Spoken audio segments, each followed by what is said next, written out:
प्रिय विद्यार्थियों, नमस्कार। मैं अनिल कुमार यादव, सहायक आचार्य राजनीति विज्ञान, राजकीय कन्या महाविद्यालय बहरोड।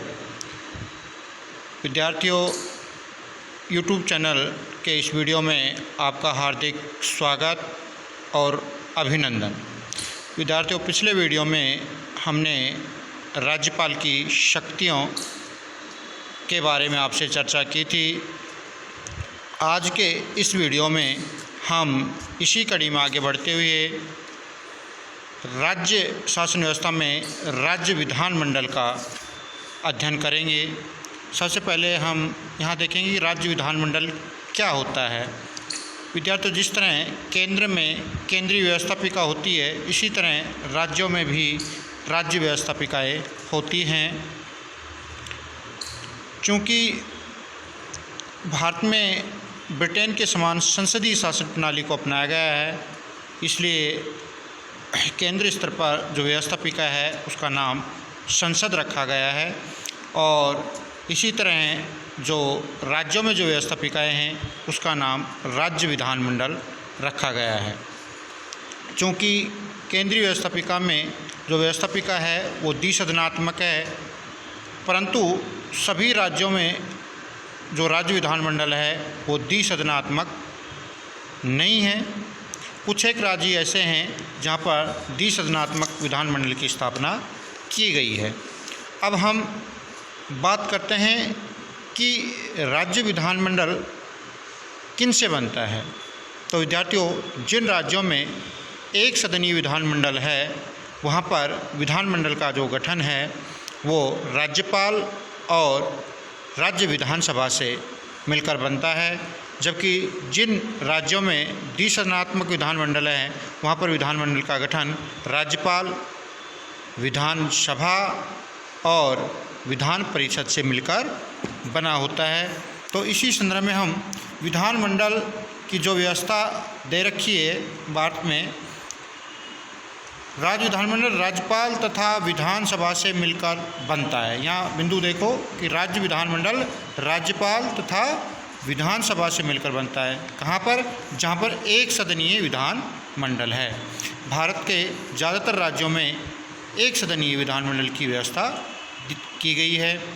दूसरा, जिन राज्यों में विधान परिषद है उनमें राज्यपाल तथा विधानसभा और विधान परिषद से मिलकर राज्य विधानमंडल का गठन होता है।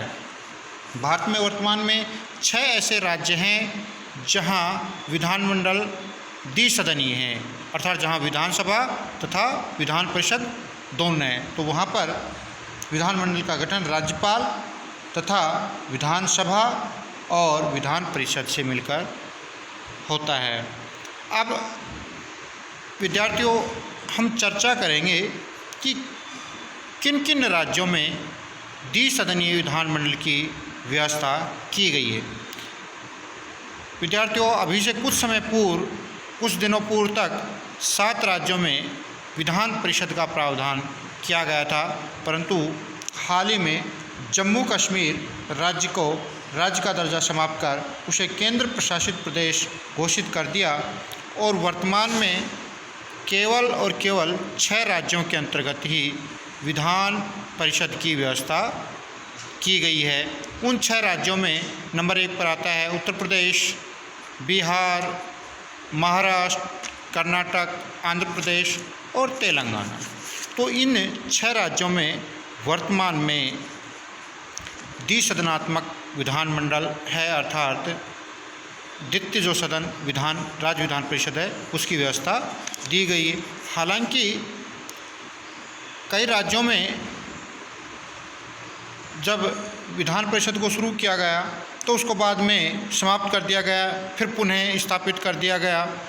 जैसे आंध्र प्रदेश ने सर्वप्रथम 1957 में विधान परिषद की स्थापना की और 1985 में विधान परिषद को भंग कर दिया, परंतु 2005 के विधान परिषद अधिनियम के द्वारा आंध्र प्रदेश में विधान परिषद को 2007 में फिर लागू कर दिया गया। तो कई ऐसे राज्य हैं जिन्होंने पहले शुरू कर दिया था और अब हटा दिया है। जैसे पंजाब में 1971 में विधान परिषद को हटा दिया गया, तमिलनाडु में 1986 में विधान परिषद को हटा दिया गया। तो इस प्रकार हम देखते हैं कि कुछ राज्य ऐसे हैं जिन्होंने शुरू में विधान परिषद की स्थापना की लेकिन बाद में उसको समाप्त कर दिया। परंतु वर्तमान की जब बात करें तो वर्तमान में केवल 6 ऐसे राज्य हैं जहां विधान परिषद की व्यवस्था दी गई है। तो उनके नाम मैंने आपको बता दिया, यूपी, बिहार, महाराष्ट्र, कर्नाटक, आंध्र प्रदेश और तेलंगाना। तो इस प्रकार इन 6 राज्यों में विधान परिषद की व्यवस्था की गई है। अब बात आती है राजस्थान, जिस राज्य में अपन निवास कर रहे हैं। राजस्थान में विधान परिषद के गठन के लिए प्रक्रिया शुरू कर रखी है लेकिन अभी वो पूरी नहीं हुई है। इसी तरह असम के अंतर्गत भी विधान परिषद की स्थापना की प्रक्रिया शुरू की गई है लेकिन अभी वह पूरी नहीं हुई है।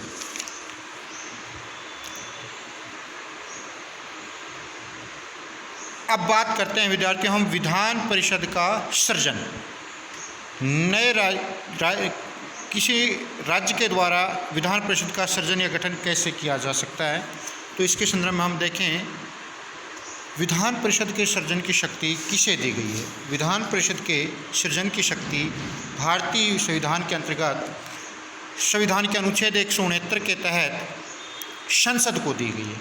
किसी राज्य में विधान परिषद का गठन करना है, विधान परिषद का सृजन करना है तो संसद के द्वारा किया जा सकता है।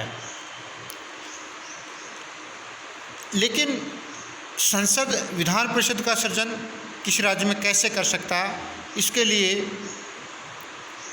संबंधित राज्य विधानसभा अपने समस्त सदस्य संख्या के बहुमत और उपस्थित तथा मतदान करने वाले सदस्यों के 2/3 बहुमत से यदि ऐसा प्रस्ताव पारित करती है और उसे फिर संसद को भेजती है, तभी संसद के द्वारा उस राज्य में विधान परिषद का सृजन किया जा सकता है। तो यहाँ विद्यार्थी ध्यान में देना होगा कि नए विधान परिषद के सृजन की जो शक्ति है वो संसद के पास है, लेकिन ये शक्ति नियंत्रित है। किस तरह से नियंत्रित?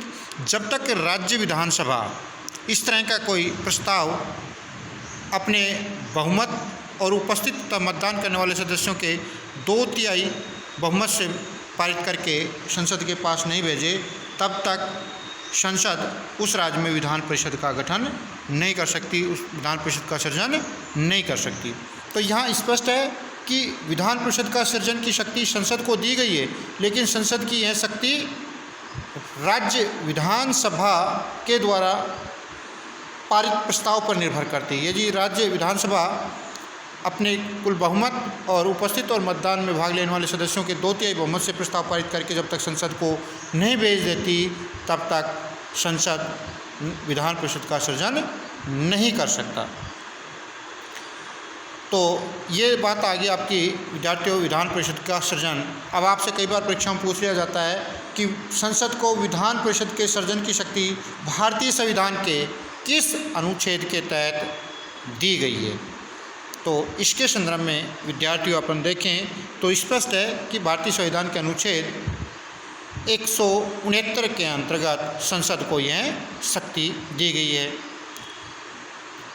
या सीधा क्वेश्चन ये भी पूछा जा सकता है किसी राज्य में विधान परिषद के सृजन का उल्लेख किस अनुच्छेद में है, तो उसका आंसर भी वही अनुच्छेद 169। या दूसरा क्वेश्चन इस तरह से पूछा जा सकता है किसके प्रस्ताव पर राज्य विधानमंडल में विधान परिषद का गठन किया जा सकता है, तो इसमें स्पष्ट आएगा राज्य विधानसभा के बहुमत और उपस्थित तथा मतदान करने वाले सदस्यों के 2/3 बहुमत के प्रस्ताव से। अब बात आती है विधान परिषद को भंग करना। मान लो किसी राज्य में पहले से विधान परिषद का सृजन किया गया है, तो क्या अब कोई राज्यों से उसे भंग किया जा सकता है? तो यह शक्ति भी संसद को ही प्राप्त है। जिस तरह नए विधान परिषद के गठन की शक्ति संसद के पास है, उसी तरह विधान परिषद को भंग करने की शक्ति भी संसद को ही है।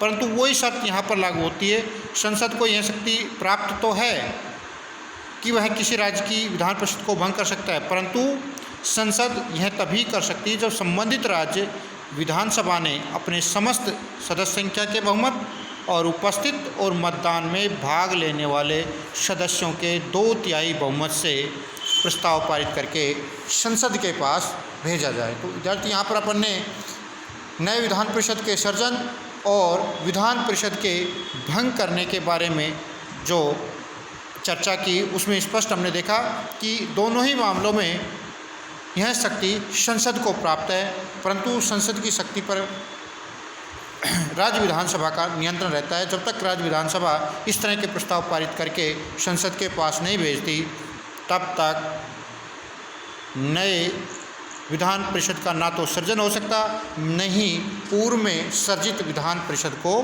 भंग किया जा सकता।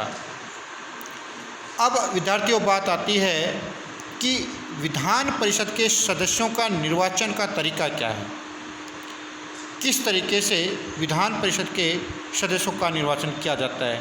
तो विद्यार्थियों, विधान परिषद के अंतर्गत जो कुल सदस्य होते हैं उसमें 2 प्रकार के सदस्य होते हैं, एक तो निर्वाचित सदस्य और एक होते हैं मनोनीत सदस्य। तो कुल सदस्यों में से 5/6 सदस्य तो निर्वाचित होते हैं और 1/6 सदस्य राज्यपाल के द्वारा मनोनीत किए जाते हैं। तो यहाँ पर विशेष ध्यान देना है कि विधान परिषद में 2 प्रकार के सदस्य होते हैं, निर्वाचित सदस्य और मनोनीत सदस्य।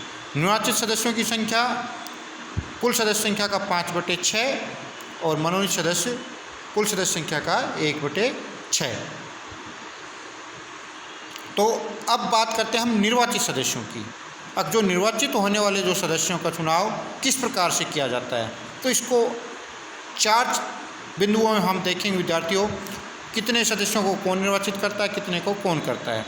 तो यहाँ पर जब बात करें कि विधान परिषद के जो कुल सदस्य हैं उसके 1/3 सदस्य स्थानीय निकायों जैसे नगरपालिका और जिला बोर्ड आदि के द्वारा चुने जाते हैं। इसी तरह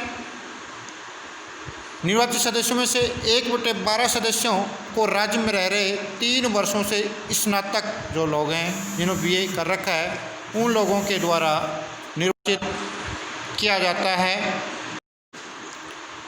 उन लोगों के द्वारा निर्वाचित किया जाता है। और अगले बिंदु में देखें, 1/12 सदस्यों का निर्वाचन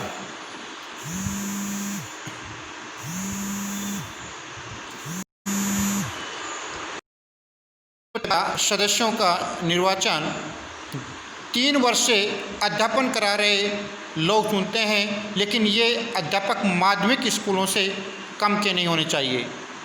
और इसी प्रकार 1/3 सदस्यों का चुनाव विधानसभा के सदस्यों के द्वारा किया जाता है। तो इस प्रकार निर्वाचन के तरीके के अंतर्गत जो निर्वाचित सदस्य हैं उनको 4 प्रकार से चुना जाता है,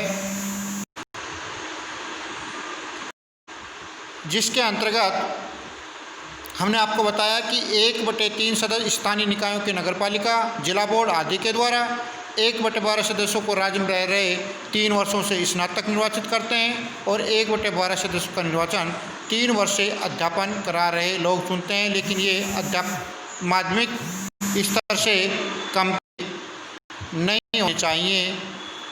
अब बात आती है विधान परिषद का कार्यकाल। तो विधान परिषद एक स्थायी सदन है, इसका कभी विघटन नहीं होता। तो विधानसभा कैसा सदन है, विधान परिषद कैसा सदन है, एक स्थायी सदन जिसका कभी विघटन नहीं होता। इसके 1/3 सदस्य प्रत्येक दूसरे वर्ष अवकाश प्राप्त करते हैं। इस प्रकार विधान परिषद के सदस्यों का सामान्य कार्यकाल 6 वर्ष होता है, अर्थात 6 वर्ष के लिए चुने जाते हैं।